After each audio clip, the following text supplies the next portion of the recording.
Suamiku menertawakan pekerjaanku sebagai sampah. Di depan semua orang yang kupimpin dalam diam. Tanpa tahu akulah pemilik istana dan perusahaan yang akan menjatuhkannya. Sebelum mulai ceritanya, komen dulu kalian dari kota atau negara mana. Aku pengen tahu. Jangan lupa like, subscribe, dan aktifkan lonceng, supaya channel ini makin berkembang. Ruangan rapat itu masih berisik oleh tepuk tangan yang terlambat. Tapi bagi Dita, suara-suara itu terdengar jauh dan teredam, seolah ia sedang berdiri di dasar air. Dadanya sesak. Kalimat Raka barusan masih menggema jelas di kepalanya. Tajam, merendahkan, dan diucapkan tanpa sedikit pun rasa bersalah. Pekerjaanmu itu sampah. Ide-ide seperti ini, terlalu idealis untuk dunia nyata. Kata sampah itu seperti dilemparkan ke wajahnya, di depan puluhan pasang mata karyawan yang tadi masih menunggu arah rapat. Dita berdiri di ujung meja panjang, jemarinya mencengkeram map presentasi yang bahkan belum sempat ia buka. Ia tidak menangis, tidak juga membantah. Yang ia rasakan justru sesuatu yang lebih berbahaya, diam yang terlalu penuh. Raka berdiri di sisi lain meja, tubuhnya tegap. Senyum kecil penuh kemenangan tersungging di bibirnya. Ia tidak menatap Dita lama-lama. Pandangannya malah meluncur ke arah Nindi, yang duduk di dekat layar proyektor. Wanita itu membalasnya dengan senyum tipis.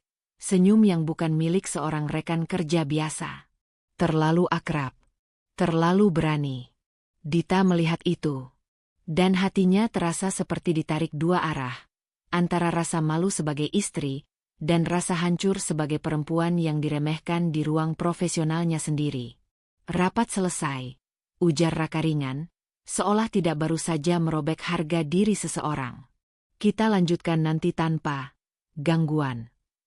Kata gangguan membuat beberapa karyawan saling berpandangan. Ada yang menunduk. Ada yang pura-pura sibuk membereskan laptop.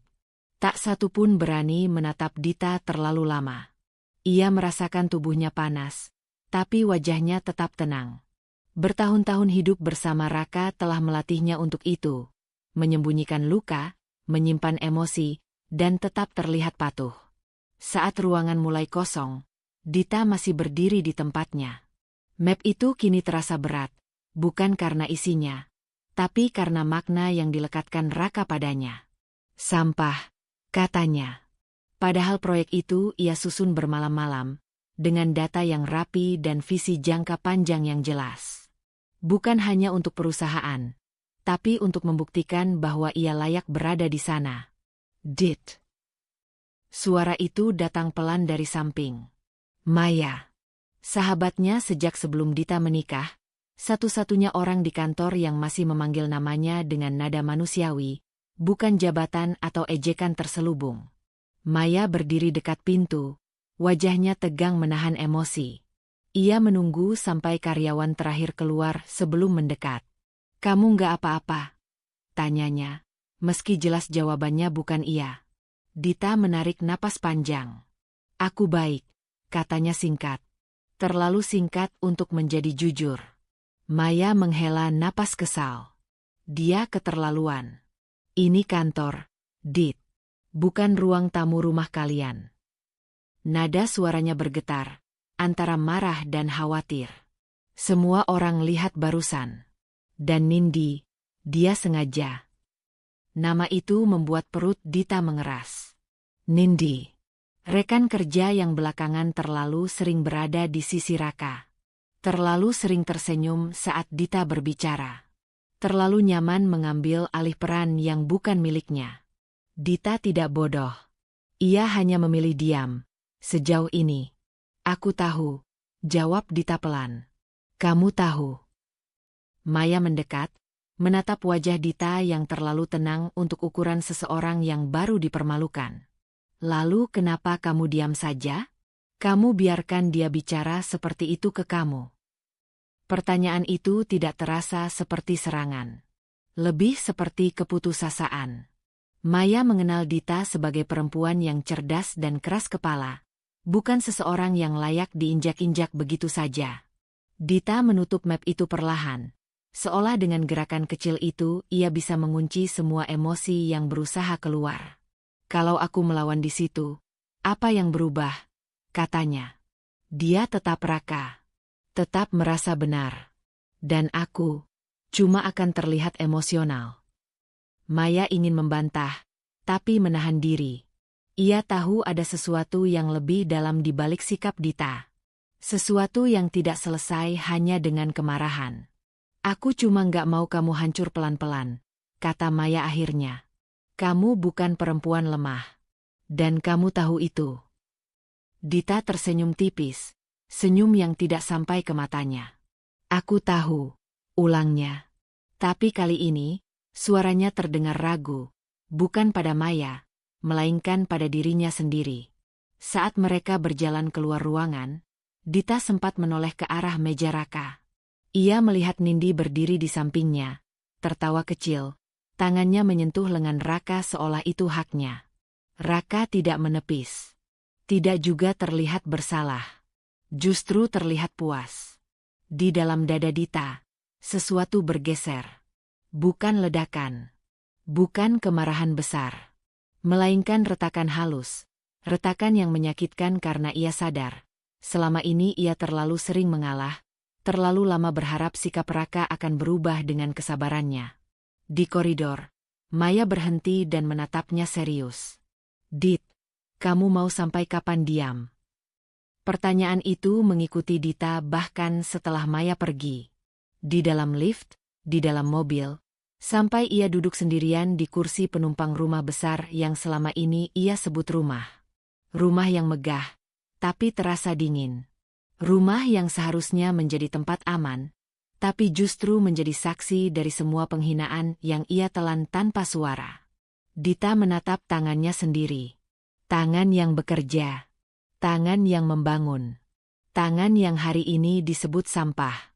Untuk pertama kalinya, ia bertanya pada dirinya sendiri, bukan dengan marah, tapi dengan ketakutan yang jujur.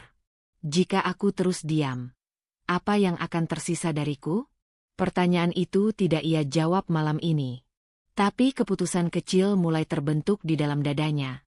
Keputusan berisiko untuk tidak lagi menutup mata sepenuhnya. Dan itu membuat jantungnya berdebar. Bukan karena takut pada Raka, melainkan pada kemungkinan bahwa hidupnya akan berubah. Malam itu, Dita duduk sendiri di ruang makan rumah besar yang sepi. Lampu gantung kristal memantulkan cahaya lembut ke meja panjang yang nyaris tak pernah benar-benar dipakai bersama. Di hadapannya, makanan yang sudah dingin tersaji rapi, disentuh pun tidak. Pertanyaan yang terus berputar di kepalanya sejak sore tadi masih menggantung tanpa jawaban. Jika aku terus diam, apa yang akan tersisa dariku? Ia baru saja pulang dari kantor dengan tubuh lelah dan pikiran yang lebih letih. Sepanjang perjalanan, wajah Raka yang dingin dan kata-katanya yang merendahkan terus muncul, bukan sebagai satu kejadian tunggal, melainkan seperti rangkaian potongan lama yang kini tersusun rapi. Dita menyadari sesuatu yang selama ini ia tolak. Penghinaan hari ini bukan kebetulan. Itu pola. Pola yang tumbuh perlahan, menekan, dan mengikisnya sedikit demi sedikit. Langkah kaki terdengar dari arah tangga. Raka turun dengan santai, mengganti jas kantornya dengan kemeja rumah, seolah tidak terjadi apa-apa. Ia membuka kulkas, mengambil minuman, lalu duduk tanpa menatap Dita. Kamu nggak makan? Tanyanya datar. Lebih terdengar seperti formalitas daripada kepedulian. Dita menggeleng pelan. Aku capek. Raka mendengus kecil. Capek apa? Presentasimu kan bahkan nggak jadi. Nada suaranya ringan, tapi mengandung ejekan yang sudah terlalu akrab di telinga Dita. Lain kali, sebelum maju ke rapat, pastikan dulu isinya layak. Kalimat itu jatuh begitu saja, seolah wajar. Dan disitulah Dita merasakan pahitnya realita. Raka tidak merasa bersalah. Tidak sedikit pun. Baginya, merendahkan Dita sudah menjadi bagian dari keseharian. Dita menatap meja, jari-jarinya mengepal di pangkuan. Ia ingin bertanya sejak kapan suaminya berubah seperti ini, tapi jawaban itu muncul sendiri di kepalanya. dia tidak berubah. Aku yang terlalu lama menoleransi.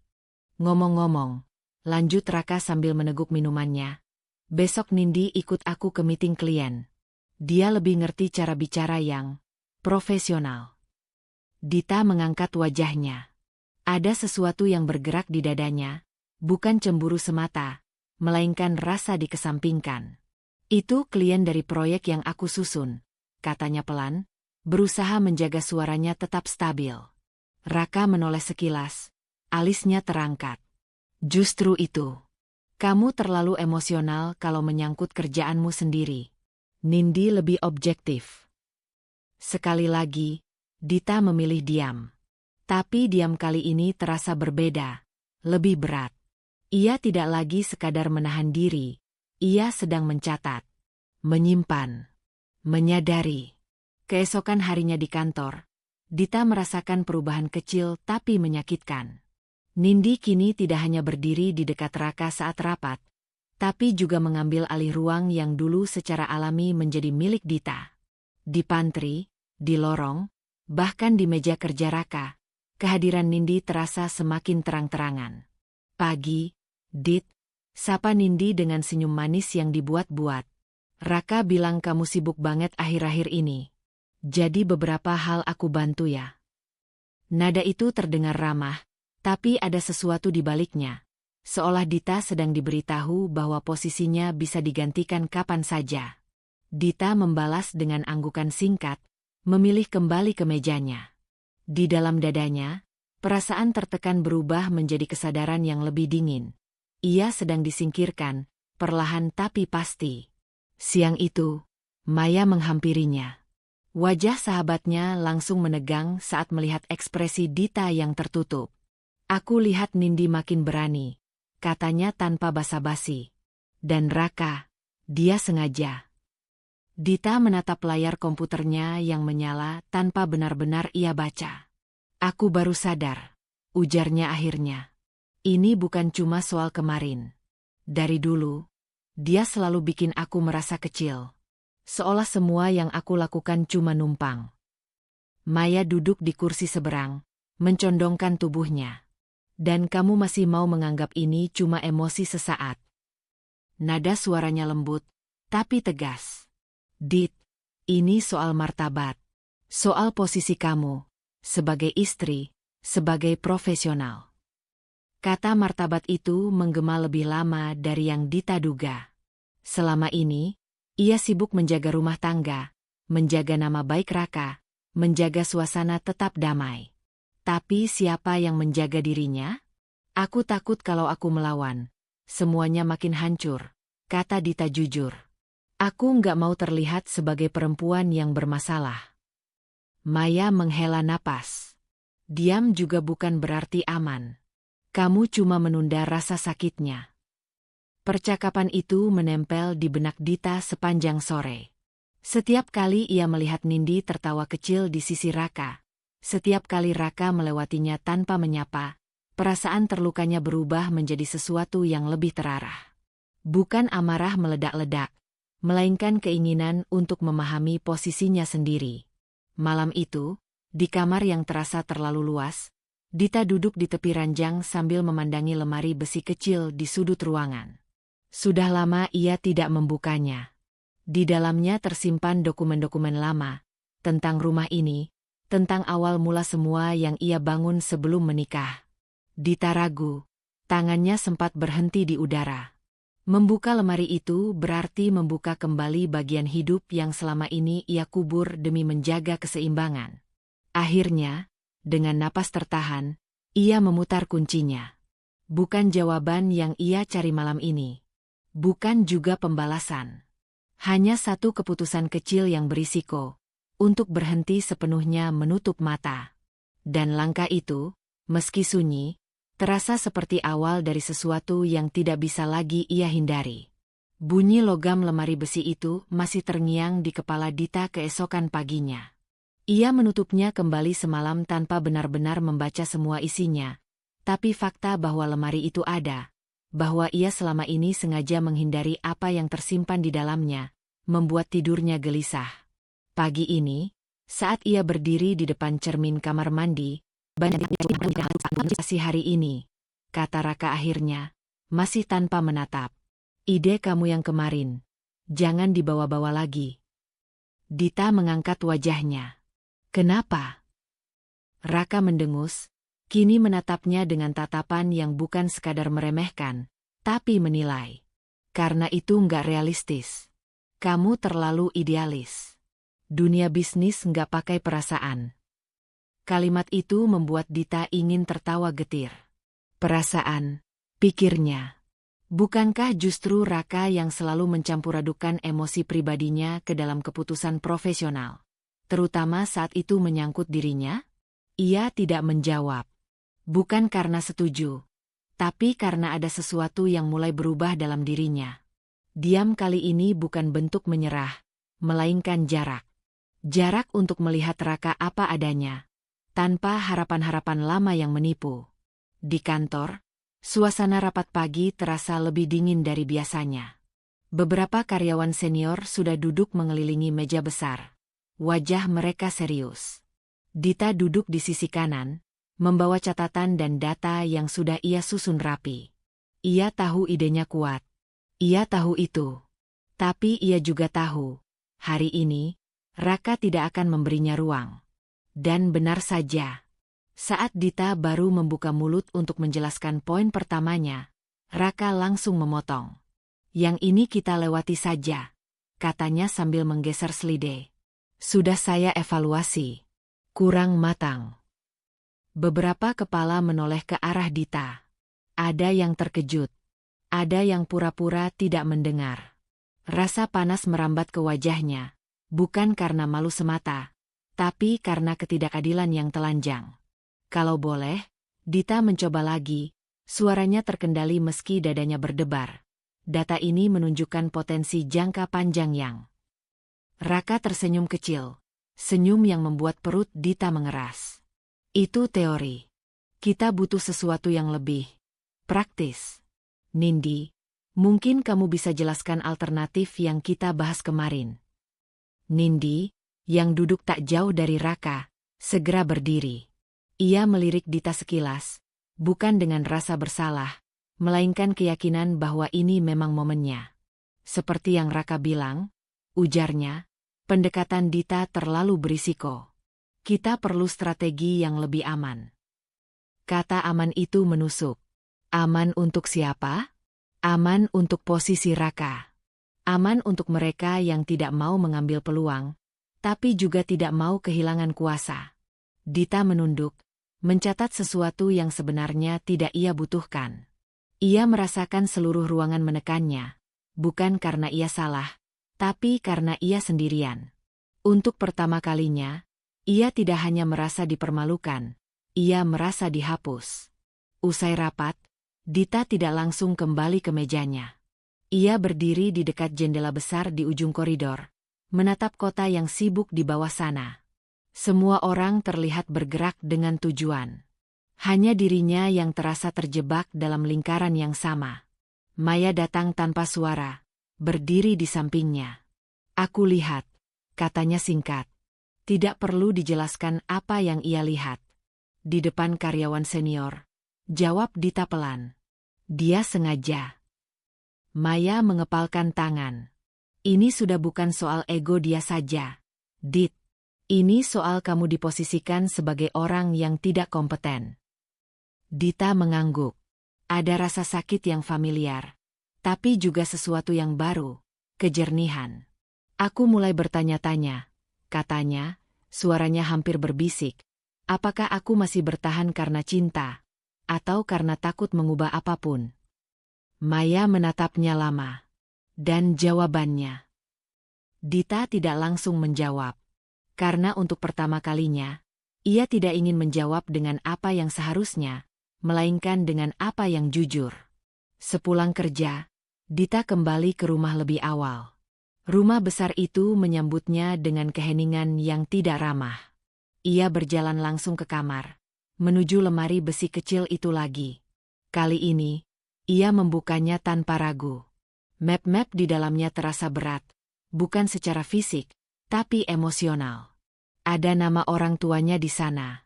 Ada jejak hidupnya sebelum semua ini. Sebelum ia mengecilkan dirinya sendiri demi menjadi istri yang mudah diatur. Dita duduk di lantai, bersandar pada ranjang, membuka satu map tanpa membaca detailnya.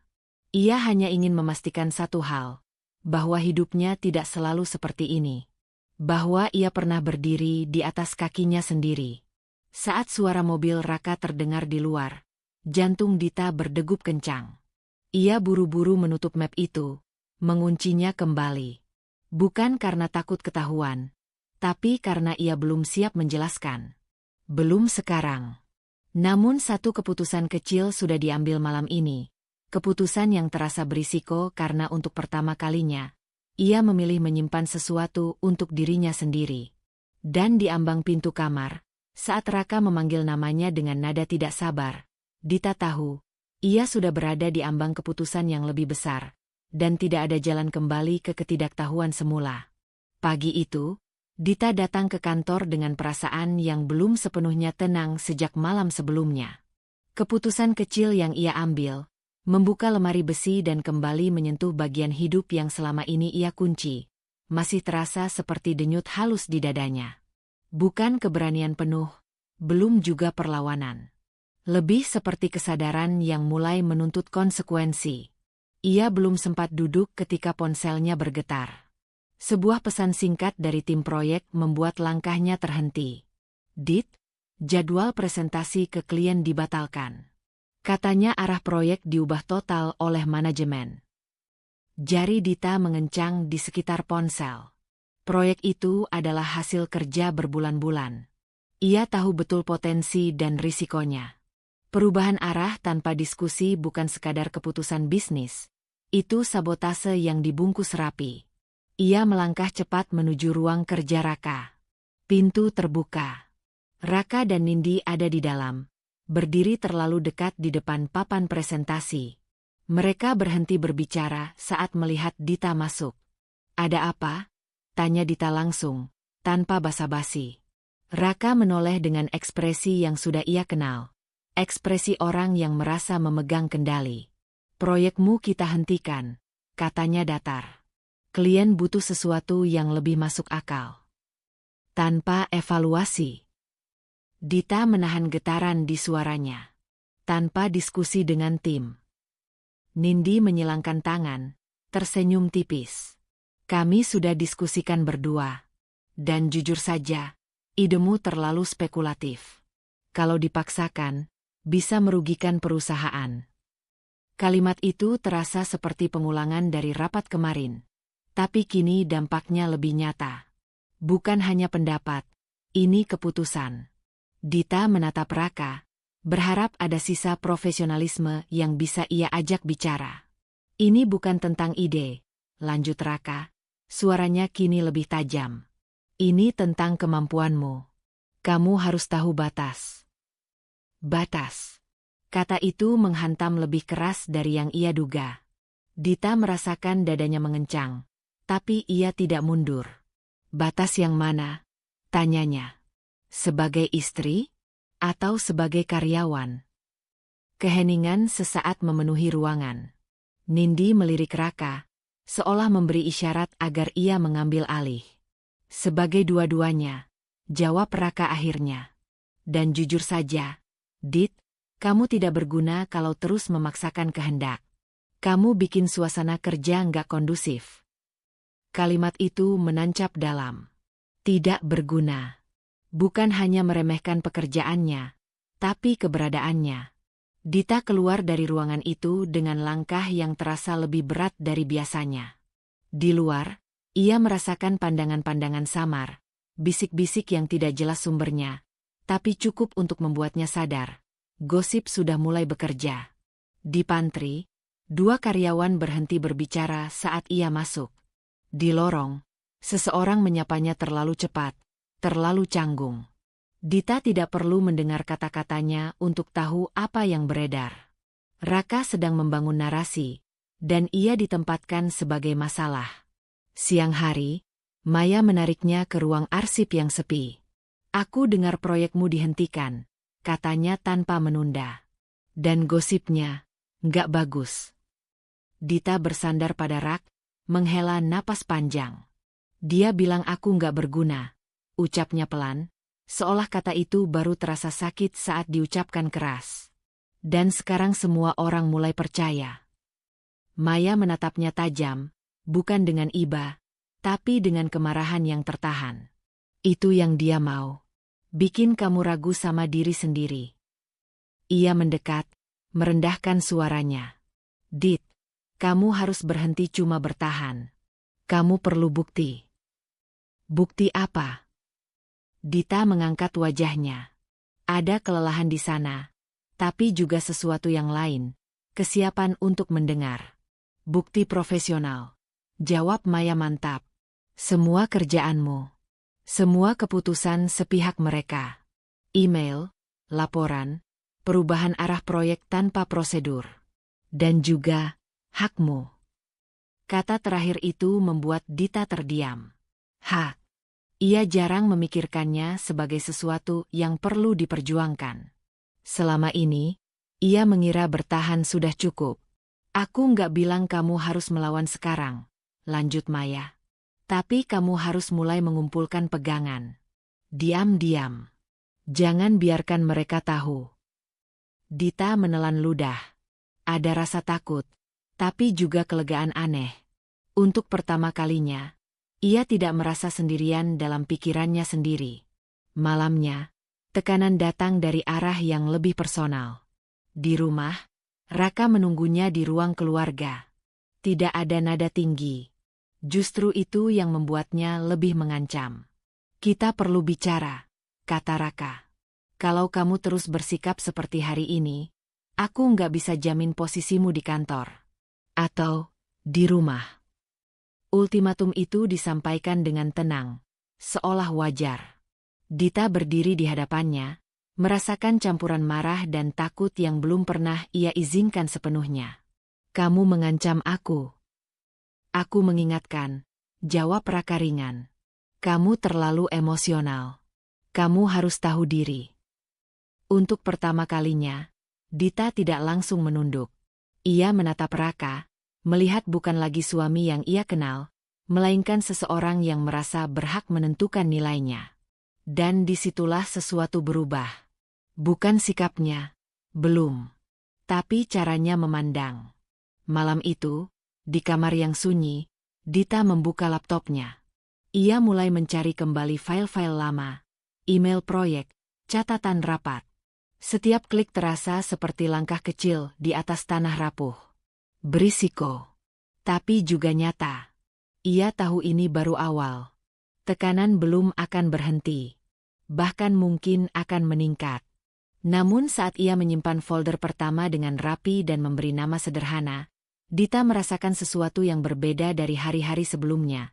Bukan keberanian besar, melainkan kendali kecil yang akhirnya ia pegang sendiri.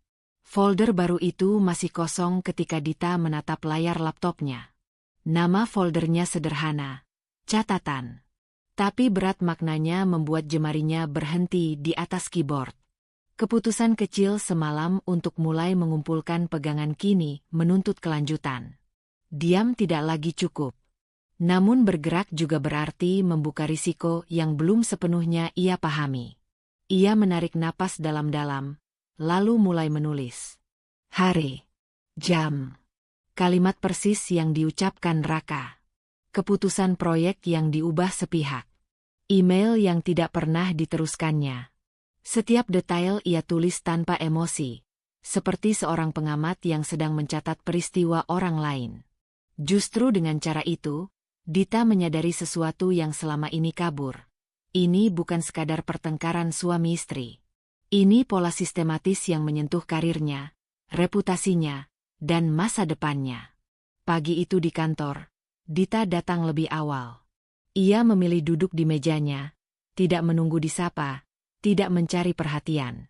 Sikap itu justru membuat Raka semakin nyaman. Ia melewati Dita tanpa menoleh, menuju ruangannya dengan langkah penuh percaya diri. Dit, panggilnya kemudian dari pintu. Jangan lupa kirim laporan revisi ke Nindi.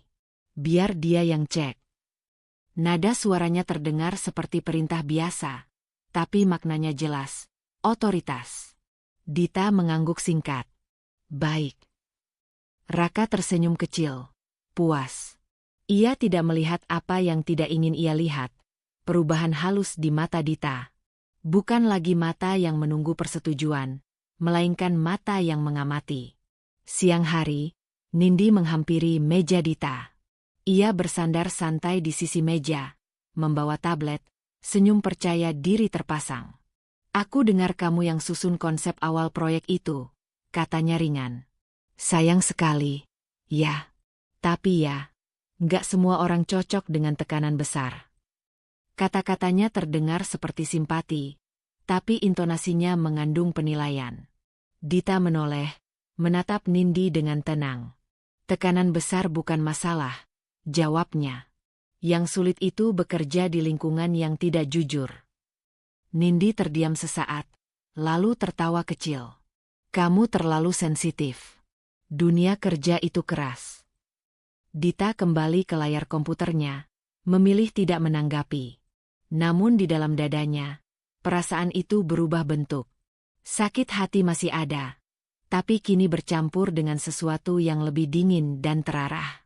Ia mulai melihat Nindi bukan sebagai ancaman emosional, melainkan bagian dari permainan kekuasaan yang sedang ia pelajari.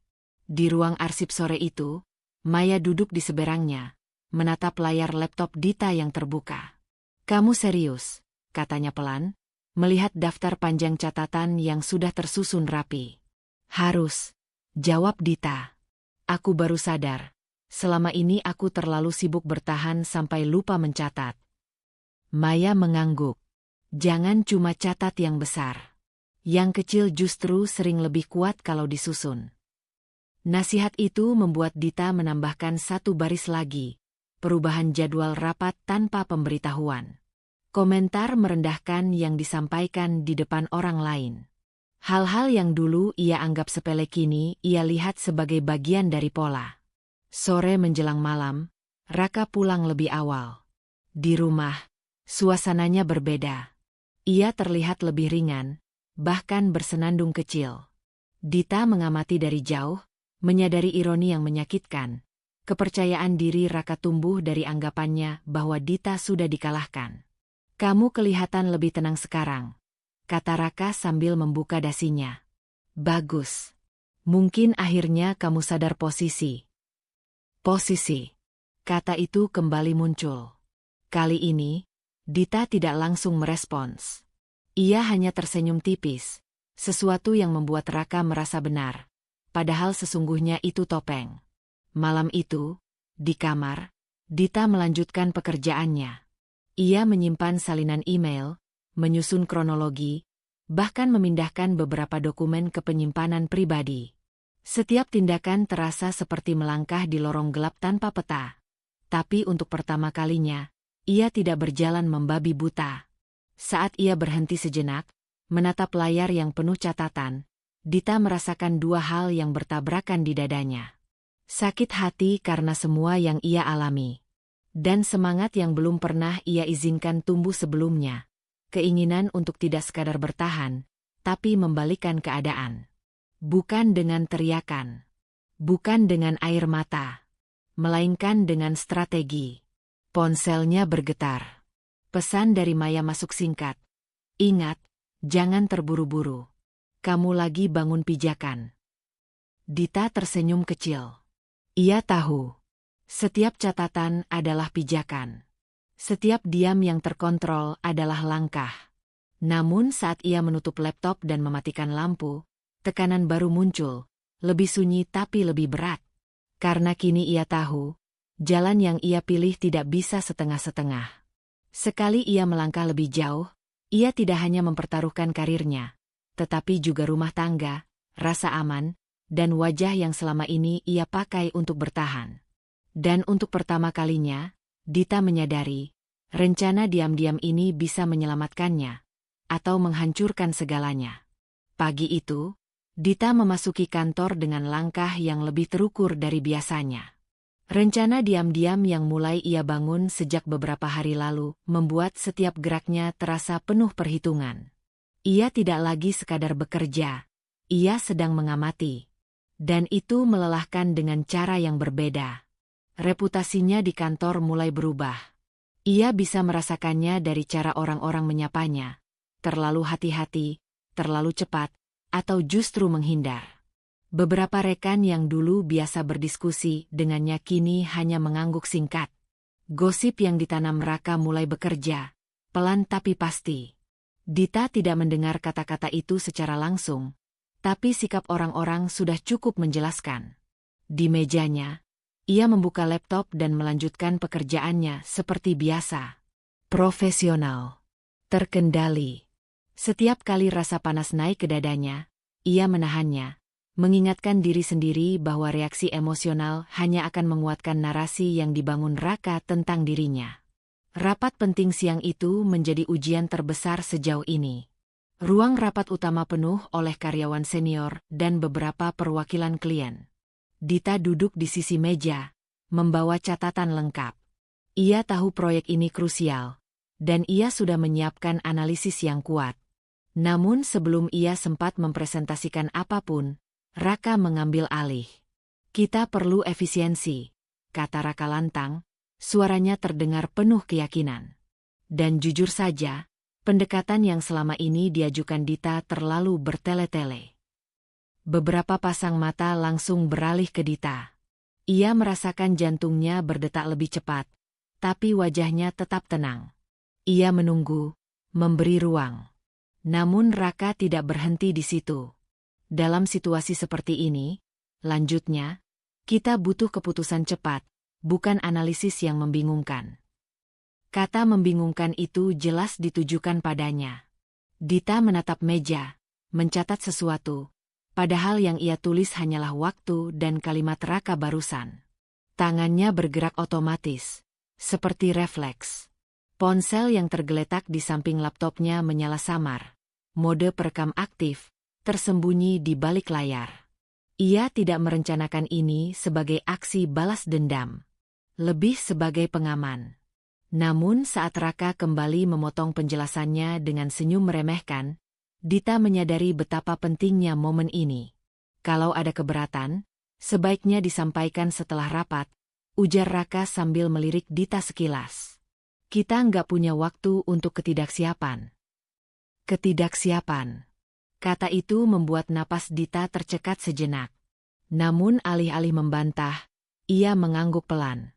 Di dalam dirinya, ada konflik yang menggerogoti, antara dorongan untuk membela diri dan tekad untuk tetap diam demi sesuatu yang lebih besar. Rapat berakhir dengan keputusan sepihak. Dita mengemasi barang-barangnya tanpa berkata apa-apa. Beberapa karyawan senior menatapnya dengan ekspresi campur aduk. Ada yang iba, ada yang ragu. Tak satu pun berani bicara.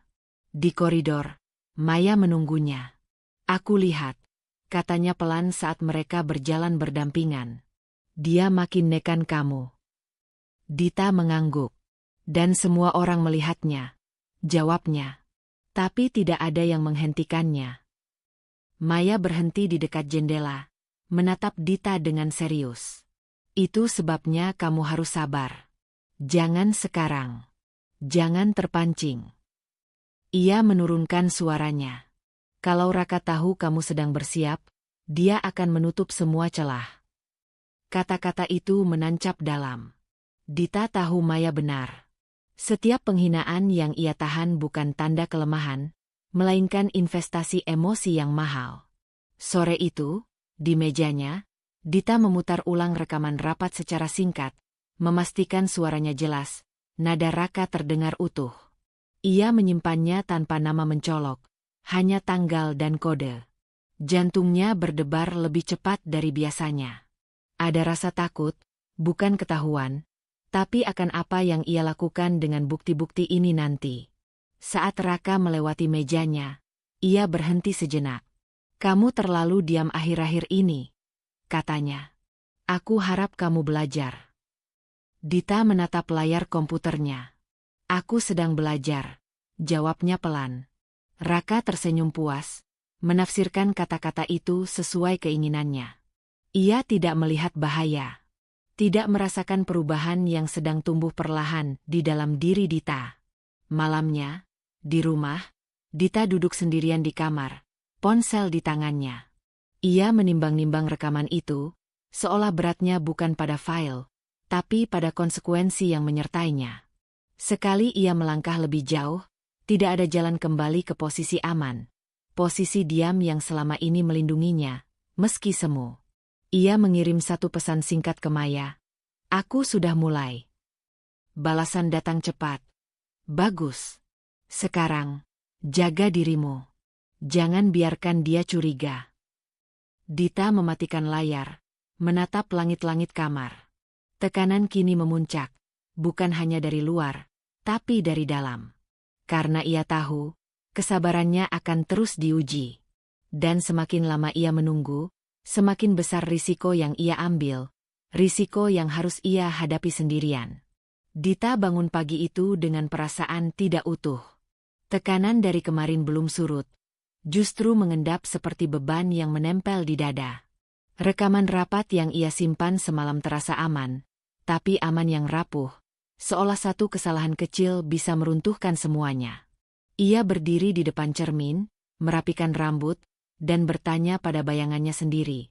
Sampai kapan aku bisa bertahan seperti ini? Di meja makan, Raka sudah duduk bersama seseorang yang tidak ia duga akan hadir sepagi itu. Ibu Rina, Ibu Raka, tersenyum tipis saat melihat Dita, senyum yang sopan tapi dingin. Dita membalasnya dengan anggukan hormat. Sejak awal pernikahan, hubungannya dengan ibu mertuanya selalu datar. Tidak hangat, tapi juga tidak bermusuhan. Setidaknya, selama ini, kamu kelihatan kurusan, kata Ibu Rina sambil mengaduk teh. Nada suaranya netral, tapi matanya mengamati Dita dari ujung rambut sampai ujung kaki. Kerja terus ya? Dita mengangguk. Iya, Bu. Perempuan itu harus tahu kapan berhenti, sambungnya. Kalau terlalu sibuk, nanti lupa tugas utamanya. Kalimat itu seperti sindiran halus yang sengaja diarahkan. Raka tersenyum kecil, seolah menemukan sekutu. Dita menunduk, memilih tidak menanggapi. Namun di dalam kepalanya, alarm kecil berbunyi. Ada sesuatu yang berubah. Perubahan itu terasa semakin jelas saat Ibu Rina menyebut nama yang membuat perut Dita mengeras. Kemarin aku ketemu Nindi, katanya santai. Anaknya ramah. Pintar juga. Raka cerita, dia banyak membantu di kantor. Dita mengangkat wajahnya. Sekilas saja.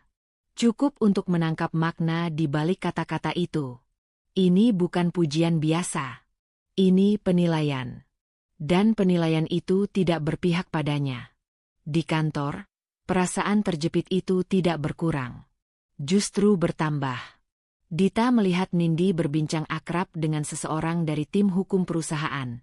Orang yang jarang berinteraksi dengannya. Mereka tertawa kecil. Terlalu nyaman untuk ukuran rekan kerja. Dita tidak mendengar isi percakapan mereka, tapi ia merasakan satu hal dengan jelas. Lingkaran di sekelilingnya semakin menyempit. Siang itu, Raka memanggilnya ke ruangannya. Pintu ditutup. Nada suaranya berubah, lebih rendah, lebih menekan. Aku butuh kamu serahkan dokumen keuangan proyek terakhir, katanya langsung.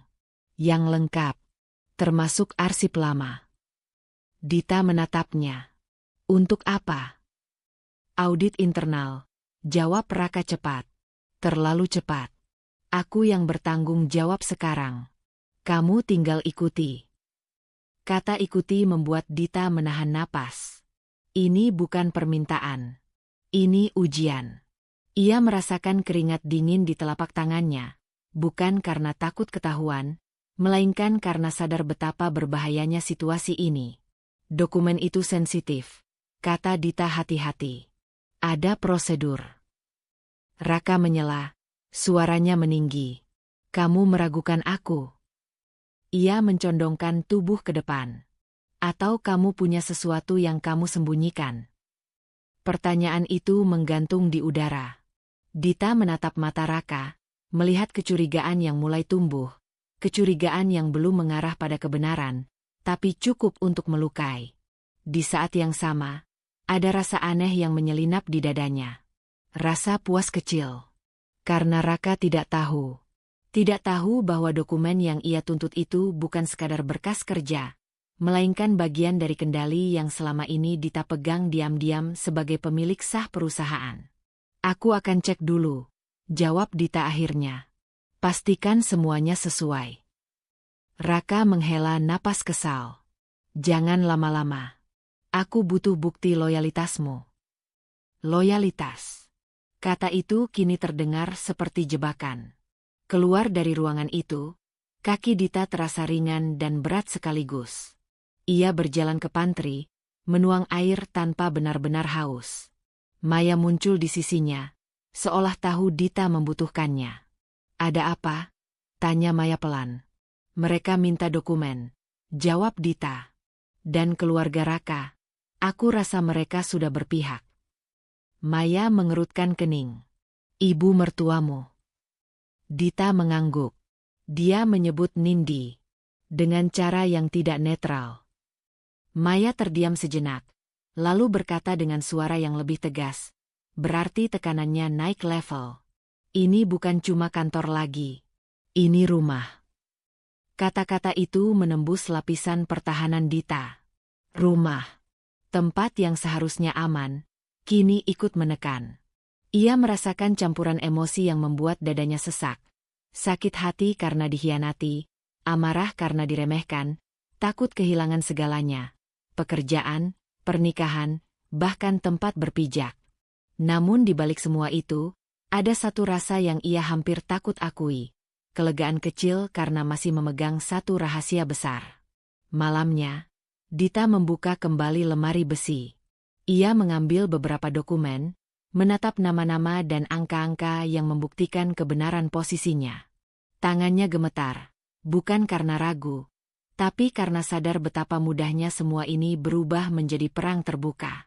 Ia menyimpan dokumen itu terpisah, lebih aman. Lalu ia membuat keputusan kecil yang berisiko, menyerahkan sebagian berkas yang diminta Raka, yang tidak berbahaya, dan menyembunyikan inti yang paling menentukan. Saat ia menutup lemari besi dan menguncinya, Dita tahu satu hal pasti. Tekanan kini datang dari segala arah. Dan langkah kecil yang ia ambil malam ini mungkin akan menjadi awal dari permainan yang jauh lebih berbahaya. Permainan yang menuntut ketenangan, kecerdikan, dan keberanian untuk terus menyimpan identitas aslinya lebih lama. Dita menutup map terakhir dan mengembalikannya ke lemari besi dengan hati-hati. Keputusan semalam untuk menyerahkan sebagian dokumen kepada Raka masih terasa menggantung. Aman untuk sekarang, tapi penuh kemungkinan buruk jika ia lengah. Ia tidak lagi sekadar bereaksi, ia sedang berhitung. Dan perhitungan itu menuntut ketenangan yang terus diuji. Pagi di kantor terasa berbeda. Bukan lebih tenang, justru lebih teratur dalam cara yang mencurigakan. Agenda rapat Dita berubah tanpa pemberitahuan. Beberapa akses sistemnya dibatasi. Hal-hal kecil, tapi cukup untuk membuatnya sadar. Raka sedang menyusun sesuatu. Di pantry, saat ia menuang kopi, Nindi muncul di sisinya. Tidak seperti biasanya, kali ini Nindi tidak langsung memamerkan senyum percaya diri. Wajahnya terlihat lebih lembut, hampir bersahabat. "Dit," katanya pelan, "boleh bicara sebentar?" Dita menoleh. Ia mengangguk, memilih berdiri di tempat. "Tentang apa?" Nindi tersenyum, menurunkan suaranya seolah berbagi rahasia. "Aku cuma ingin kamu tahu, situasi ini sudah terlalu rumit. Dan aku rasa, kalau kamu mundur dengan baik-baik, semuanya bisa lebih tenang." Kata mundur itu diucapkan ringan, tapi maknanya berat. Dita menyesap kopinya, memberi waktu sebelum menjawab. "Mundur dari apa?" "Dari proyek itu," jawab Nindi cepat. "Dari posisi yang bikin kamu tertekan. Ini demi kebaikan semua pihak, termasuk kamu." Dita menatapnya, mencari celah di balik nada empatinya. Ia menemukannya dengan mudah, keyakinan superior yang disamarkan sebagai kepedulian. Dan menurutmu, itu keputusan yang adil? Nindi mengangkat bahu. Adil itu relatif. Yang penting, semua tetap berjalan. Kamu kan kelihatan capek. Kalimat itu hampir membuat Dita tertawa. Capek, pikirnya. Iya. Tapi bukan karena tidak mampu, melainkan karena terlalu lama menahan diri. Namun ia tidak menunjukkan apapun. Ia hanya tersenyum tipis. Aku akan pikirkan. Nindi tampak lega, menafsirkan senyum itu sebagai tanda menyerah. Saat ia pergi, Dita merasakan campuran emosi yang semakin rumit. Jijik pada manipulasi yang halus, tapi juga kepuasan kecil karena ia tahu permainan ini tidak seimbang seperti yang mereka kira. Siang hari, Raka memanggil rapat kecil. Tanpa Dita. Ia tahu itu karena undangan rapat itu muncul sebentar di sistem sebelum menghilang. Seseorang lupa menghapus notifikasi. Kesalahan kecil yang membuka jendela besar. Dita tidak langsung bereaksi. Ia mencatat waktu, peserta, dan topik rapat yang sempat terbaca. Lalu ia kembali bekerja, seolah tidak terjadi apa-apa. Di dalam dirinya, ego yang dulu mudah terluka kini berubah bentuk, menjadi keinginan dingin untuk memahami langkah lawan. Sore itu, Maya datang dengan wajah tegang. Aku dengar mereka mau ganti arah proyekmu total, katanya. Bukan sekadar evaluasi. Mereka mau bikin seolah-olah itu gagal dari awal. Dita mengangguk pelan. Aku sudah duga. Kamu tenang sekali, ujar Maya, setengah kagum, setengah khawatir. Karena kalau aku panik sekarang, mereka menang, jawab Dita. Ia membuka laptop, menunjukkan beberapa folder yang sudah tersusun rapi. Aku sedang memetakan semuanya. Urutan keputusan. Siapa bicara apa? Kapan perubahan terjadi? Maya menatap layar itu, matanya membesar. Kamu siap? Belum, kata Dita jujur. Tapi aku lebih siap dari yang mereka kira. Malamnya, di rumah, Raka terlihat sibuk dengan ponselnya. Ia mondar-mandir, berbicara singkat, lalu tertawa kecil. Kepercayaan dirinya terasa seperti sesuatu yang sengaja dipertontonkan. Besok akan jadi hari besar, katanya sambil melirik Dita. Semua akan jelas. Dita mengangguk, berpura-pura tidak peduli. Di dalam dirinya, kata jelas itu bergema dengan arti ganda. Jelas bagi Raka bahwa ia menang. Jelas bagi Dita bahwa waktunya hampir tiba, bukan untuk membuka semua, tapi untuk menyiapkan kejutan yang tepat. Di kamar, Dita kembali menata bukti. Ia membuat garis waktu, menyatukan rekaman, email, dan perubahan akses. Setiap potongan kini membentuk pola yang lebih utuh. Pola manipulasi. Pola penyingkiran. Saat ia mematikan laptop, ada tekanan baru yang menekan dadanya. Karena semakin jelas peta yang ia buat, semakin dekat ia pada titik tanpa jalan mundur. Dan di ambang tidur, Dita membuat satu keputusan kecil yang berisiko. Ia akan membiarkan Raka melangkah lebih jauh dalam rencananya. Bukan karena ia kalah, melainkan karena kejutan terbaik hanya bekerja saat lawan merasa paling menang. Pagi itu, Dita berangkat kerja dengan perasaan yang lebih berat dari hari-hari sebelumnya. Keputusan kecil yang ia ambil semalam, membiarkan Raka melangkah lebih jauh dalam rencananya, masih terasa seperti batu di perutnya. Ia tahu risikonya. Semakin lama ia diam, semakin dalam ia terjebak.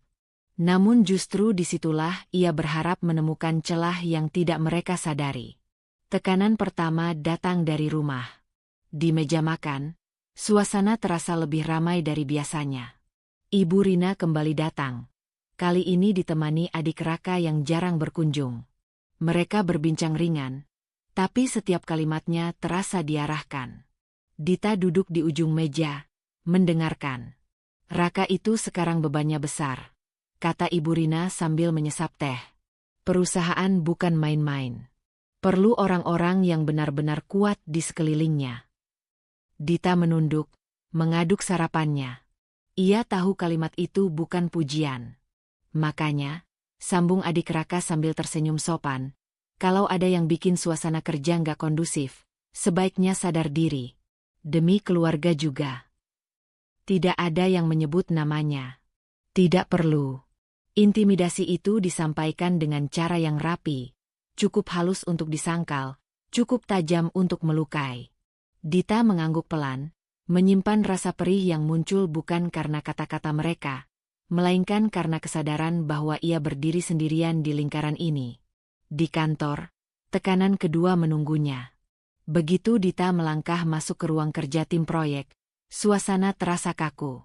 Beberapa orang berhenti berbicara. Yang lain berpura-pura sibuk. Ia merasakan tatapan-tatapan singkat yang syarat tanda tanya. Gosip telah bekerja lebih efektif daripada perintah. Dit, panggil salah satu anggota tim dengan ragu. Arah proyek kita sebenarnya yang mana? Soalnya, katanya ada perubahan lagi. Katanya. Kata itu kembali muncul. Dita menarik napas, menenangkan diri. Arah resmi masih seperti yang terakhir kita bahas. Jawabnya profesional. Kalau ada perubahan, akan disampaikan secara formal. Jawaban itu terdengar tegas, tapi ia bisa melihat keraguan di mata mereka. Kepercayaan mulai terkikis. Bukan karena ia tidak kompeten, tapi karena orang-orang di atasnya sengaja menciptakan kebingungan. Di tengah hari, Nindi mendekatinya dengan map di tangan. Aku bantu ya, katanya ceria. Aku sudah rangkum beberapa masukan dari manajemen. Biar kamu nggak repot. Dita menerima map itu, membukanya sekilas. Isinya bukan masukan, melainkan perubahan yang menempatkan Dita sebagai pihak yang seolah-olah tidak mampu menyesuaikan diri. Ini bukan yang kita sepakati, katanya pelan. Nindi tersenyum, mendekat sedikit. Justru itu. Aku bantu kamu menyesuaikan. Kalau enggak, nanti kesannya kamu yang menghambat. Bantuan yang menjebak. Dita merasakan kemarahan kecil muncul, tapi ia menahannya. Ia mengangguk, menyimpan map itu. Di dalam kepalanya, satu catatan lagi ditambahkan. Sore itu, Raka muncul di ruang kerja tim dengan sikap yang semakin arogan. Ia berdiri di tengah ruangan, berbicara seolah semua sudah diputuskan. Kita akan evaluasi ulang kepemimpinan proyek, katanya lantang. Biar lebih efektif. Beberapa orang menoleh ke arah Dita. Raka menangkapnya dan tersenyum tipis. Tenang saja, lanjutnya. Semua demi hasil terbaik. Dita merasakan jantungnya berdetak lebih cepat. Ini bukan lagi ancaman terselubung. Ini langkah nyata untuk menyingkirkannya. Namun di balik rasa takut yang menjalar, ada sesuatu yang lain yang mulai menguat, tekad yang dingin dan terfokus. Di lorong, Maya menyusulnya. Mereka menekan kamu dari semua arah, katanya lirih. Kamu masih sanggup. Dita berhenti, menatap Maya. Untuk sesaat, topeng profesionalnya retak. Aku takut. Akunya jujur. Takut kehilangan semuanya. Tapi, aku juga muak merasa kecil. Maya menggenggam lengannya. Rasa takut itu wajar. Tapi jangan biarkan itu menghentikanmu. Malamnya, Dita kembali ke rumah dengan kepala penuh. Ia duduk sendirian di kamar, membuka kembali semua catatan dan bukti yang telah ia kumpulkan. Kini peta itu hampir lengkap. Setiap gosip, setiap perubahan sepihak, setiap tekanan dari keluarga Raka, semuanya membentuk gambaran yang jelas tentang permainan yang sedang berlangsung.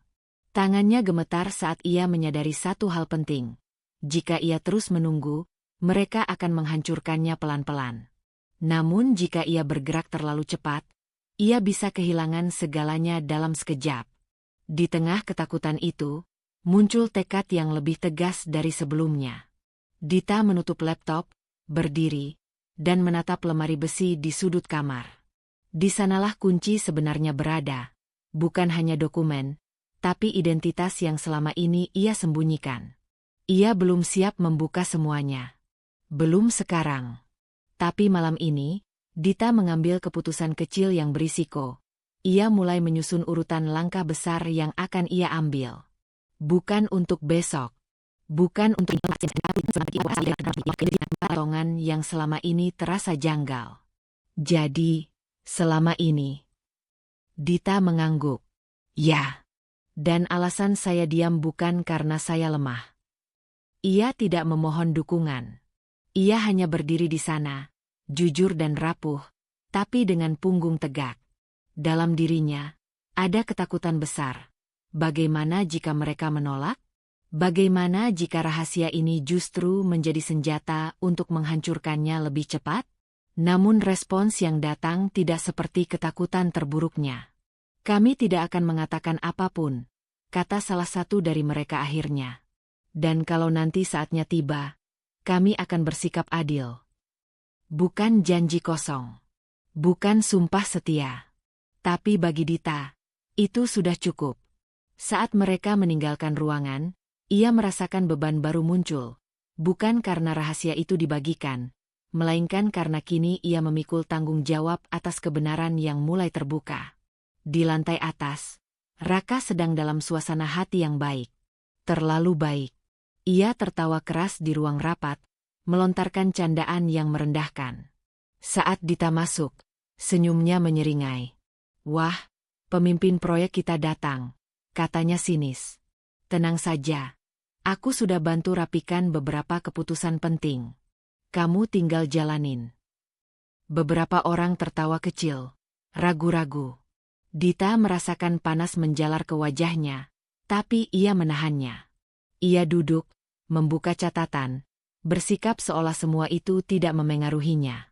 Di dalam hatinya, ada perasaan aneh yang bercampur, marah, takut, tapi juga puas kecil. Raka masih menganggapnya lemah. Itu berarti ia belum melihat apapun. Raka terus berbicara, mengejek ide-ide yang dulu Dita ajukan, menyebutnya tidak realistis. Kita butuh keputusan yang tegas, katanya. Bukan emosi. Dita mencatat. Setiap kata, setiap nada merendahkan. Ia tahu, tanpa sadar, Raka sedang memperlihatkan wajah aslinya di depan orang-orang yang mulai membuka mata. Siang hari, Dita bertemu Maya di kafe kecil dekat kantor. Begitu duduk, tubuh Dita terasa lemas.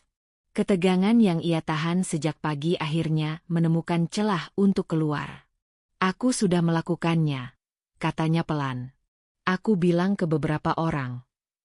Maya menatapnya serius, tidak terkejut. Dan mereka tidak menolak, jawab Dita. Tapi sekarang, rasanya makin nyata. Aku seperti berdiri di ambang jurang. Maya menggenggam tangan Dita. Itu wajar. Sekarang rahasiamu bukan cuma milikmu. Tapi ingat, ini bukan waktunya maju membabi buta.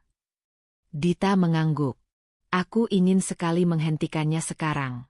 Setiap ejekannya akan berhenti, potong Maya lembut tapi tegas. Bukan hari ini. Kesabaranmu selama ini adalah senjatamu.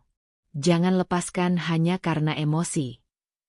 Kata-kata itu menenangkan, tapi juga menambah tekanan. Menunggu selalu lebih sulit daripada bertindak. Sore menjelang, Dita kembali ke ruang kerjanya. Ia menerima pesan singkat dari salah satu karyawan yang pagi tadi menemuinya. Kami melihat beberapa hal tidak beres. Terima kasih sudah percaya. Pesan itu sederhana, tapi cukup untuk membuat dadanya sesak. Rahasia itu benar-benar mulai terbuka. Bukan ke publik, tapi ke orang-orang yang bisa mengubah arah permainan. Di sisi lain gedung, Raka tidak menyadari apapun. Ia masih berjalan dengan dada membusung, yakin kendali sepenuhnya ada di tangannya. Ia bahkan sempat melontarkan ejekan terakhir saat melewati meja Dita. Jangan terlalu capek, katanya. Kamu kelihatan stres. Dita tersenyum tipis, menunduk. Di balik senyum itu, pikirannya berputar cepat. Ia tahu, setiap hari yang ia lewati dalam diam adalah risiko. Jika Raka mencium sedikit saja kebenaran, semuanya bisa berantakan. Malam itu, sebelum pulang, Dita berdiri sejenak di depan jendela besar kantor. Lampu kota menyala satu persatu. Ia menekan dadanya, merasakan detak jantung yang tidak kunjung tenang. Ia telah membuka rahasia pada orang yang tepat. Tapi itu juga berarti waktu terus berjalan. Tekanan batin kini berubah. Bukan lagi soal bertahan, melainkan soal kapan ia harus bergerak. Dan saat ia melangkah keluar gedung, Dita tahu, menunggu adalah keputusan paling berisiko yang pernah ia ambil. Keputusan untuk menunggu masih terasa seperti duri yang menancap di dada Dita ketika ia kembali memasuki kantor keesokan paginya.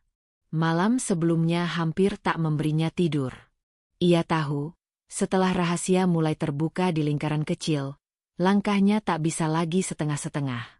Jika ia ragu sekarang, semua yang telah ia tahan akan runtuh sia-sia. Dita duduk di meja kerjanya, membuka laptop dengan wajah tenang. Dari luar, ia terlihat sama seperti hari-hari sebelumnya. Profesional, diam, dan patuh. Namun di dalam, pikirannya bekerja cepat. Ia mulai menerapkan strategi kecil yang telah ia susun bersama Maya. Langkah-langkah yang tampak administratif, rasional, dan sepenuhnya sah. Tidak ada serangan langsung. Tidak ada emosi. Hanya keputusan-keputusan profesional yang tak bisa dibantah. Salah satu proyek yang dipimpin Raka tiba-tiba menghadapi penundaan karena revisi prosedur yang sebelumnya diabaikan. Dita mengirimkan catatan resmi, lengkap dengan rujukan kebijakan internal. Tidak ada nada menuduh, hanya pengingat yang tak bisa ditolak.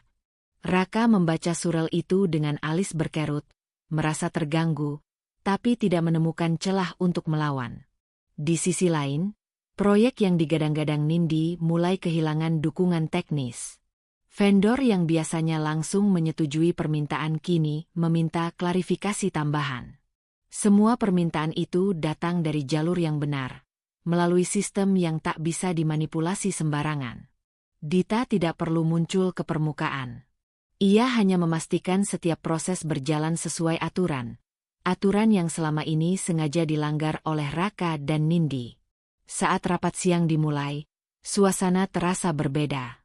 Raka berbicara lebih keras dari biasanya, seolah volume suaranya bisa menutupi kegelisahan yang mulai muncul. Ia mengkritik tim, menyalahkan keterlambatan, dan melempar pandangan tajam ke arah Dita.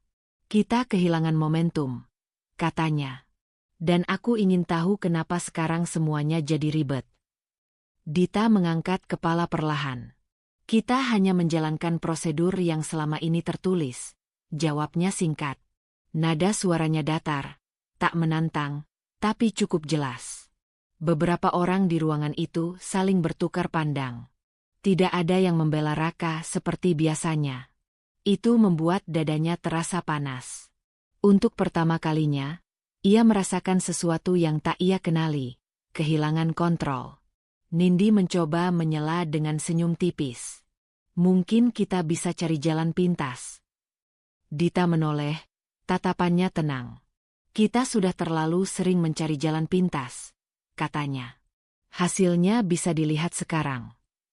Kata-kata itu tidak terdengar tajam, tapi efeknya menghantam. Nindi terdiam. Raka mendengus, frustrasi, tapi lagi-lagi tidak bisa membantah tanpa terlihat salah. Di dalam dirinya, Dita merasakan sesuatu yang asing, kepuasan kecil. Bukan kegembiraan, melainkan rasa bahwa untuk pertama kalinya, ia tidak sepenuhnya diinjak. Namun bersamaan dengan itu, amarah lama menggelembung. Ia teringat semua penghinaan, semua malam ketika ia pulang dengan perasaan hancur. Ia menekan perasaan itu dalam-dalam.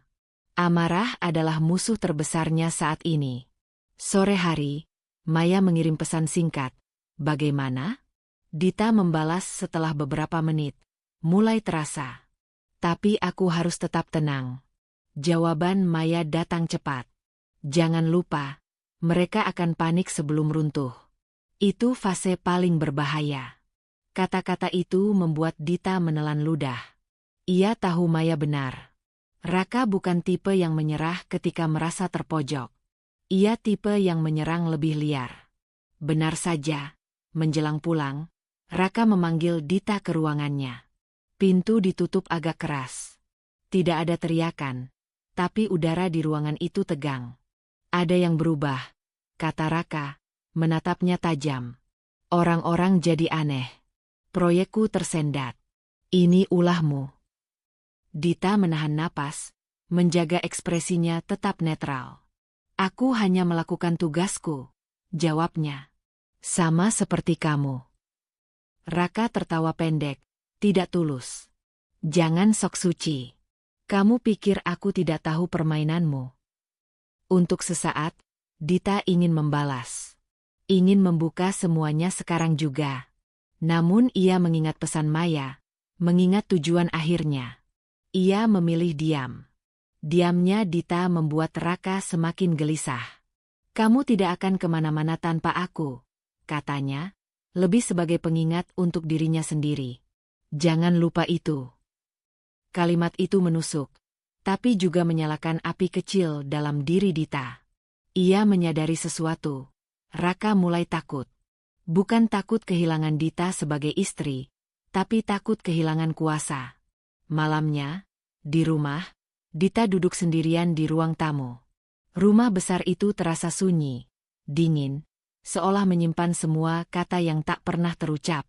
Ia memandangi dinding, mengingat bagaimana selama ini ia merasa seperti tamu di tempat yang seharusnya memberinya rasa aman. Strateginya mulai berjalan. Konsekuensi mulai menampakkan diri. Tapi justru itulah yang membuat tekanan batinnya meningkat. Jika ia terus melangkah, tidak ada jalan kembali. Jika ia berhenti sekarang, Raka akan bangkit lebih kejam. Dita mengambil ponselnya, membuka folder berisi catatan dan rekaman yang telah ia kumpulkan. Jarinya bergetar sesaat. Ia menutup mata, menarik napas panjang. Untuk pertama kalinya, ia mempertimbangkan langkah berikutnya. Langkah yang lebih berisiko. Memperluas lingkaran orang yang mengetahui kebenaran. Ia tahu, sekali itu dilakukan, pertarungan akan memasuki tahap yang jauh lebih berbahaya. Dan disitulah Dita berhenti, terjaga di antara kepuasan kecil dan ketakutan besar. Sadar bahwa keputusan berikutnya bisa menentukan apakah ia akan benar-benar menang, atau kehilangan segalanya. Dita memasuki kantor dengan langkah yang terasa lebih berat dari biasanya. Bukan karena lelah, melainkan karena kesadaran baru yang menempel di benaknya sejak malam sebelumnya. Permainan ini sudah terlalu jauh untuk dihentikan dengan aman. Ia bisa merasakannya dari cara orang-orang menatapnya pagi itu. Lebih lama, lebih hati-hati, seolah ada sesuatu yang ingin mereka katakan tapi masih ditahan. Di depan meja kerjanya, sebuah map tipis telah tergeletak rapi. Dita tidak langsung membukanya. Ia duduk, menenangkan napas, lalu baru menarik map itu perlahan. Di dalamnya ada salinan laporan proyek, dengan beberapa catatan kecil di pinggir halaman.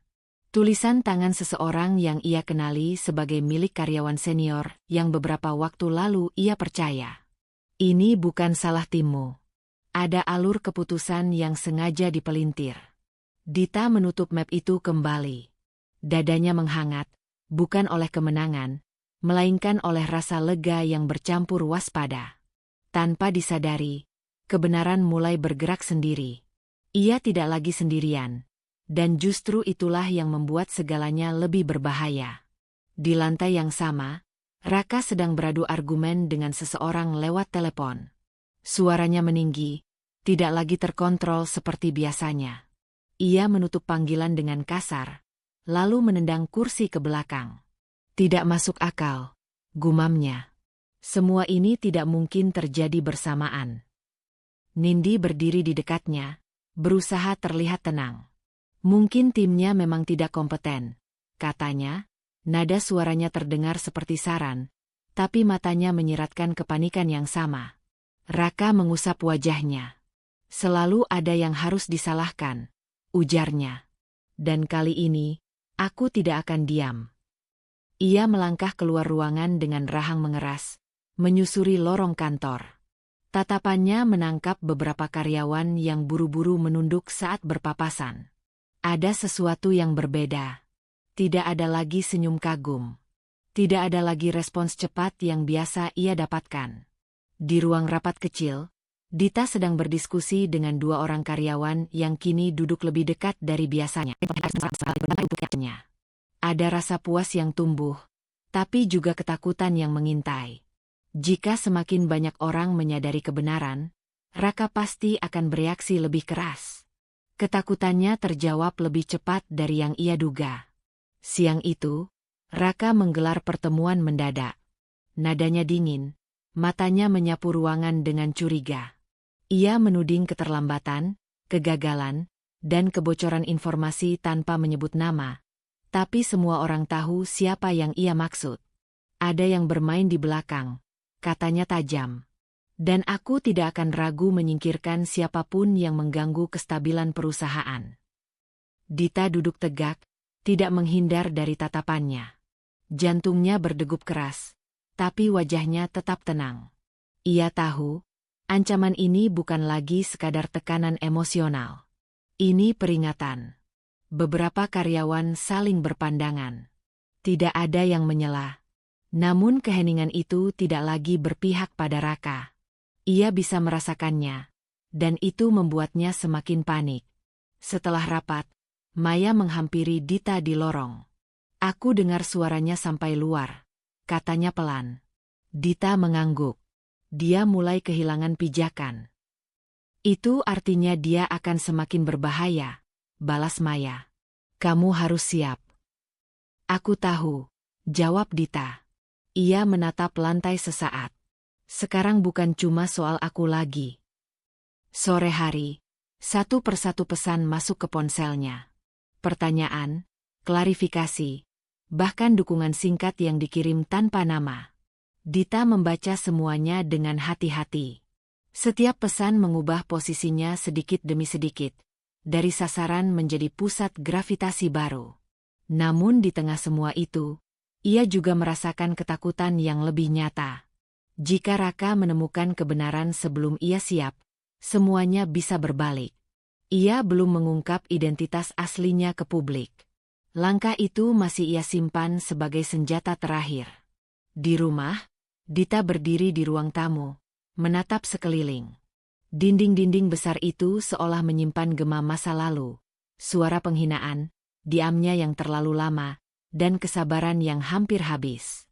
Ia menyadari, konfrontasi yang ia hindari sejak awal kini tak terelakkan. Ia membuka laptop, meninjau kembali semua yang telah ia kumpulkan. Bukti, dukungan, dan celah hukum yang bisa mengakhiri semuanya dengan satu langkah. Tangannya berhenti di atas keyboard. Dita menutup mata, menarik napas panjang. Puncak itu semakin dekat. Ia bisa merasakannya di udara, di tatapan orang-orang, di kepanikan Raka yang semakin sulit disembunyikan. Keputusan berikutnya akan menentukan segalanya. Bukan hanya karir dan pernikahannya, tapi harga diri yang selama ini ia pendam. Dan malam itu, Dita tahu, ia tidak lagi bertanya apakah konfrontasi akan terjadi, melainkan kapan dan seberapa keras dunia Raka akan runtuh saat kebenaran benar-benar berdiri di hadapannya. Keputusan yang Dita buat malam sebelumnya terasa seperti beban yang menekan dadanya sejak langkah pertama memasuki gedung kantor pagi itu. Ia hampir tidak tidur. Bukan karena ragu, melainkan karena terlalu sadar bahwa setelah hari ini, tidak ada lagi tempat untuk bersembunyi. Semua yang selama ini ia tahan, diam, sabar, menunduk, akan diuji di hadapan banyak mata. Undangan rapat besar telah tersebar sejak subuh. Seluruh jajaran manajemen dan karyawan kunci diminta hadir. Tidak ada penjelasan. Ketidakpastian itu menyebar cepat, menciptakan bisik-bisik yang memenuhi lorong kantor. Raka datang dengan langkah percaya diri yang dipaksakan. Wajahnya tegang, tapi dagunya tetap terangkat. Ia menoleh ke kanan-kiri, mencoba menangkap dukungan seperti biasa, namun yang ia temui hanya tatapan canggung. Nindi mengikutinya, riasannya rapi, senyumnya tipis, tapi jari-jarinya tak berhenti merapikan rambut, tanda gugup yang tidak ia sadari. Ruang rapat utama penuh. Dita berdiri di depan, bukan di kursi biasa, melainkan di posisi yang selama ini ditempati Raka. Detik-detik sebelum ia berbicara terasa panjang, menguji ketenangan yang ia bangun bertahun-tahun. "Terima kasih sudah hadir," ucap Dita akhirnya. Suaranya stabil, meski jantungnya berdentum keras. "Rapat ini penting, bukan hanya untuk arah perusahaan, tapi untuk kebenaran yang selama ini tertutup." Raka menyandarkan tubuh, berusaha terlihat santai. "Langsung saja ke inti," katanya. "Kita semua sibuk." Dita menatapnya. Tatapan itu bukan lagi tatapan istri yang terluka, melainkan seseorang yang siap berdiri atas namanya sendiri.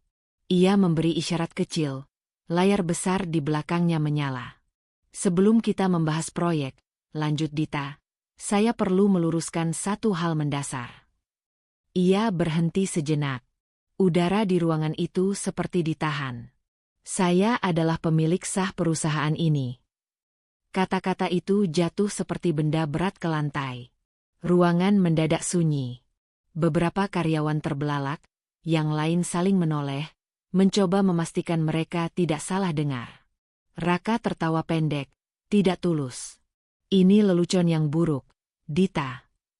Dita tidak menjawab. Ia menggeser slide berikutnya. Dokumen kepemilikan, struktur saham, tanda tangan yang sah. Semua terpampang jelas, tak bisa dipelintir. Warna wajah Raka memudar. Ini manipulasi," katanya cepat. "Kamu berlebihan. Kamu sengaja membuat drama." "Berlebihan?" Suara Dita naik 1 oktav, menembus lapisan kesabarannya sendiri. "Berlebihan adalah ketika pekerjaanku kamu sebut sampah di depan semua orang. Berlebihan adalah ketika ide-ideku kamu hancurkan diam-diam, lalu kamu menyalahkanku atas kegagalanmu sendiri." Nindi melangkah maju setengah langkah. "Dita, ini tidak adil." "Tidak adil," potong Dita, kini menoleh ke arahnya. "Kamu datang ke perusahaan ini bukan sebagai profesional, tapi sebagai selingkuhan yang diberi panggung. Semua keputusanmu, semua intervensimu, tercatat." Ia menekan tombol lain. Layar menampilkan rangkaian surel, pesan, dan rekaman rapat. Suara Raka terdengar jelas, merendahkan, memerintah, dan menyusun skenario untuk menjatuhkan proyek yang dipimpin Dita. Desahan tertahan terdengar di berbagai sudut ruangan. Raka menggeleng keras. "Kamu menjebakku. Kamu memata-mataiku." "Aku melindungi diriku," balas Dita. Suaranya bergetar, bukan karena takut, tapi karena amarah yang akhirnya menemukan jalan. "Aku melindungi martabatku." Untuk sesaat, Dita merasa dirinya hampir kehilangan kendali. Semua luka lama menyerbu bersamaan. Malam-malam sunyi, kata-kata hinaan, rasa kecil yang dipaksakan padanya. Tangannya mengepal di sisi tubuh. Ia menatap Raka, matanya basah tapi tajam. "Kamu tidak pernah menganggapku setara," lanjutnya. "Kamu butuh aku diam agar egomu tetap utuh." Raka melangkah maju, suaranya meninggi. "Tanpa aku, perusahaan ini tidak akan sampai di titik ini." "Tanpa kamu," jawab Dita lirih namun tegas, "aku mungkin tidak akan belajar betapa mahalnya harga diam." Keheningan kembali menyelimuti ruangan. Beberapa karyawan menunduk, sebagian lain menatap Dita dengan campuran kagum dan cemas. Nindi mundur setapak, wajahnya pucat. Topeng percaya diri yang ia kenakan perlahan runtuh. Dita menghela napas panjang, berusaha menahan luapan emosi yang masih bergejolak. Ia tahu, ini belum akhir. Ia baru membuka pintu. "Apa yang saya sampaikan hari ini bukan untuk membalas dendam," katanya, suaranya kini lebih tenang. "Ini tentang tanggung jawab." Raka tertawa lagi, kali ini terdengar putus asa. "Kamu pikir semua orang akan langsung berpihak padamu?" Dita menatap sekeliling. Tidak ada sorak, tidak ada tepuk tangan. Hanya kesunyian yang syarat makna. Ia menyadari sesuatu yang membuat dadanya sesak. Setelah kebenaran diucapkan, ia berdiri sendirian di pusat badai. Tidak ada jalan mundur, tapi juga belum ada jaminan kemenangan. Ia menutup laptop perlahan. Rapat ini belum selesai, ucapnya. Dan konsekuensinya belum ditentukan hari ini.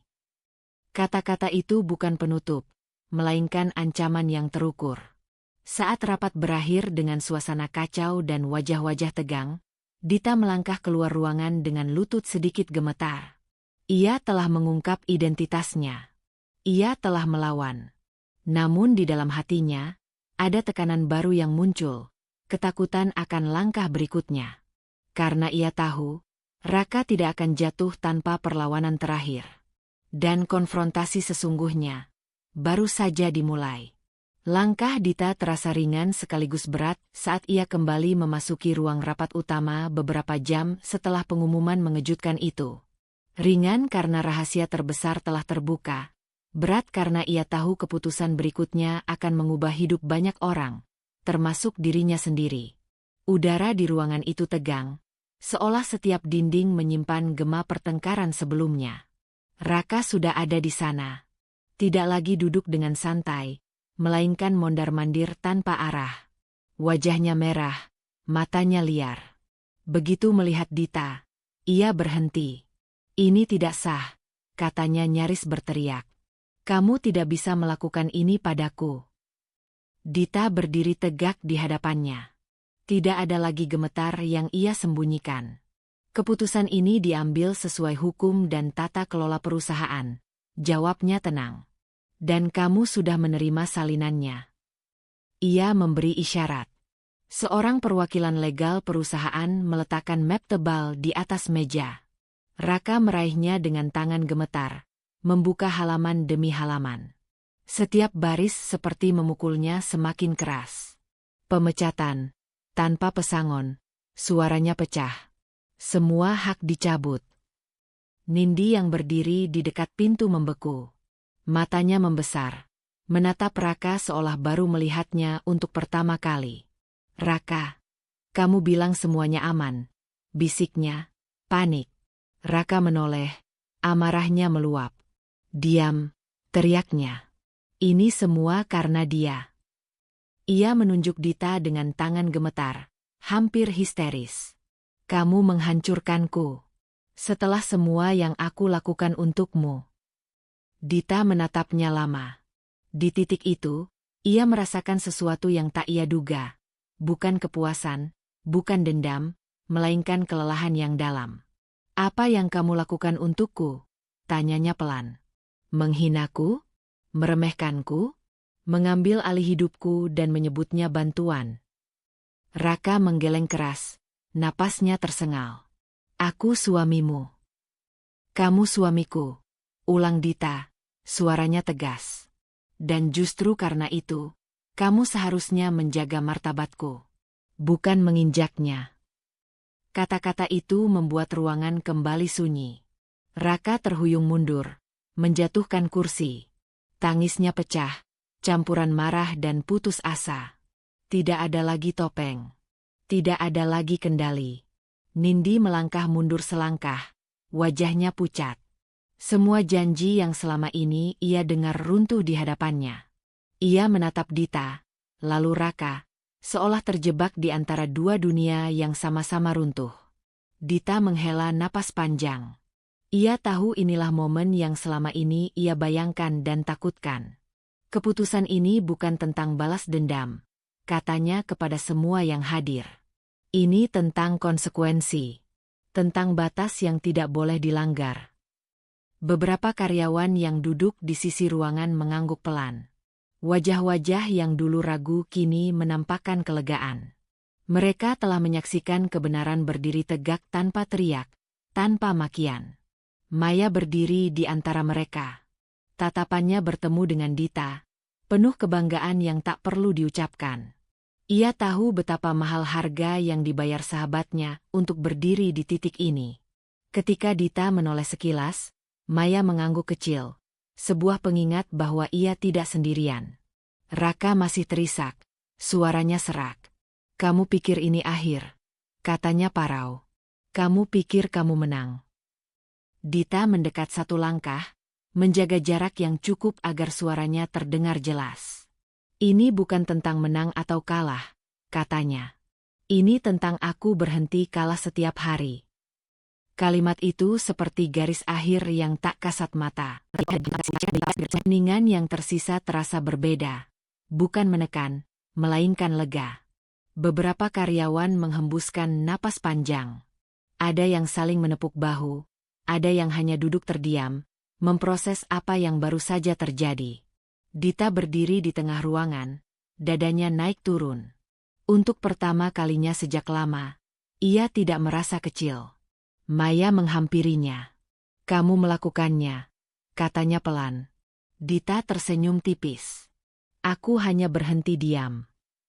Namun di balik ketenangan itu, Dita merasakan gelombang lain datang. Pemecatan itu bukan hanya keputusan profesional. Itu adalah titik tanpa kembali dalam pernikahannya. Ia belum mengucapkan kata akhir tentang hubungan mereka, tentang rumah besar yang mereka tempati, tentang hidup setelah badai ini. Saat ruangan mulai kosong, Dita mengambil waktu sejenak sendirian. Ia menatap kursi kosong tempat Raka biasa duduk. Ada sisa luka di sana, tapi juga ruang baru yang terbuka. Ia tahu, keberanian hari ini telah memulihkan martabatnya. Namun malam ini, saat ia pulang ke rumah yang sama, ia harus menghadapi pertanyaan yang lebih sunyi dan lebih berat. Apa yang akan ia lakukan dengan kebebasan yang baru saja ia menangkan? Dita melangkah keluar ruang rapat dengan punggung tegak. Tekanan terbesar telah dilewati, tapi satu keputusan terakhir, yang paling personal, masih menunggunya di depan. Pagi itu, rumah besar peninggalan orang tua Dita terasa berbeda. Bukan karena ukurannya, bukan karena kemewahannya, melainkan karena untuk pertama kalinya, rumah itu benar-benar sunyi dari suara yang selama ini menguasainya. Tidak ada perintah, tidak ada ejekan, tidak ada langkah tergesa yang membuat dada Dita menegang tanpa alasan.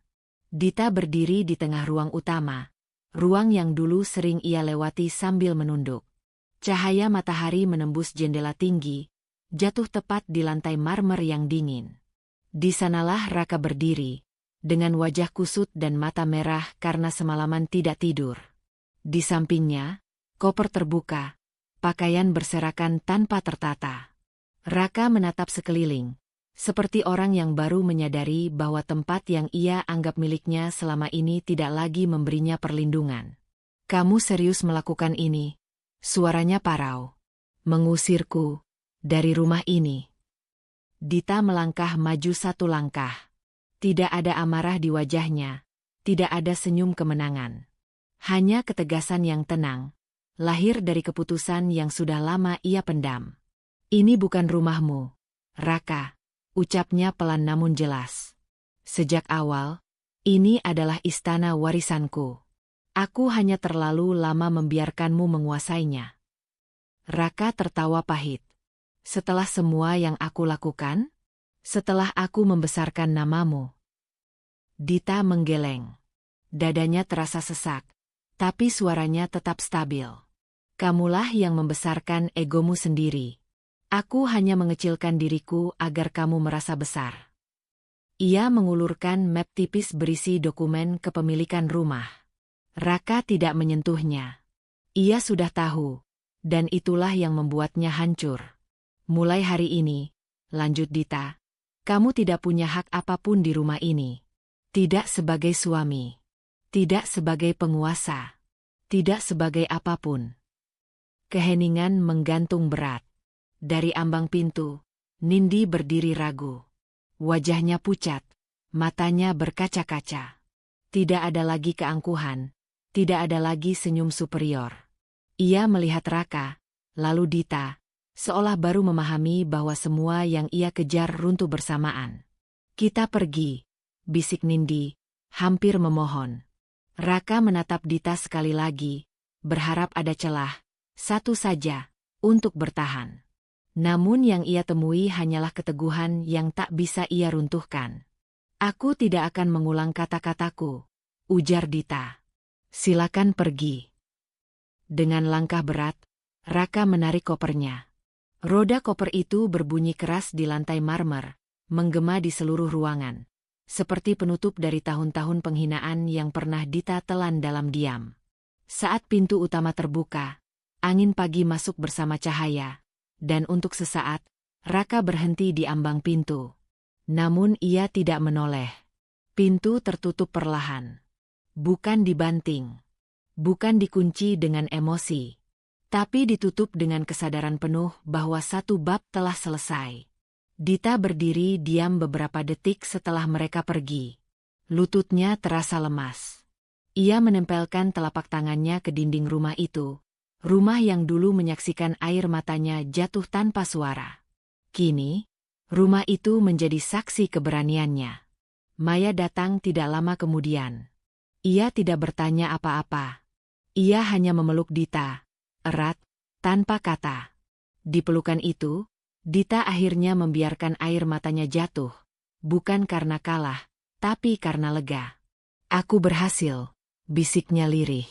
"Kamu berdaulat," jawab Maya. Hari-hari berikutnya, Dita menata ulang hidupnya dengan ritme baru.